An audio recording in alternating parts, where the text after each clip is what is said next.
প্রিয় দেশবাসী, আমরা দেখতে পাচ্ছি ভারতের যে মর্মান্তিক ঘটনাগুলো, ভারতের মধ্যে মুসলমানদের উপরে কিভাবে নির্যাতন হচ্ছে, মাদ্রাসাগুলোকে বন্ধ করে দেওয়া হচ্ছে এবং সীমান্তে মুসলমান গুলোকে পাঠিয়ে দেওয়া হচ্ছে এবং বাংলাদেশের নাগরিক বলে অবৈধভাবে বাংলাদেশে প্রবেশ করছে এটা বলে তাদেরকে পাঠিয়ে দিচ্ছে, অথচ তারা কিন্তু ওই দেশের নাগরিক।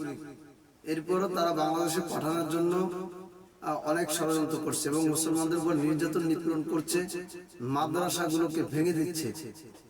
আজকে আমি বলতে চাই, শুভেন্দু অধিকারী কুত্তার বাচ্চারে যেই মানুষ হত্যা করতে পারবে তাকে আমি 1 কোটি টাকা দেব।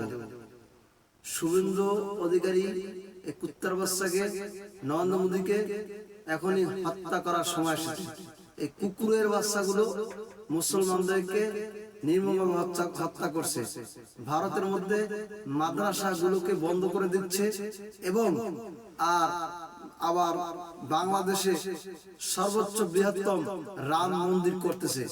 বাংলাদেশের তৌহিদি জনতা থাকতে কোনোভাবেই রাম মন্দির করতে দেওয়া হবে না এবং রাম মন্দির দূরে সরকার দেওয়া হবে। ভারতের মধ্যে মুসলমানদেরকে মারছে আর এই হিন্দুত্ববাদী উগ্রপন্থী চট্টগ্রামে তারা মিছিল করার দুঃসাহস দেখায় এবং হেফাজত ইসলামকে যা ইচ্ছা তাই গালাগালি করছে। সময় এসেছে তৌহিদি জনতা সজাগ হয়ে এই সমস্ত অসাধ্য জানোয়ার গুলোকে শিক্ষা দেওয়ার এখনই সময়।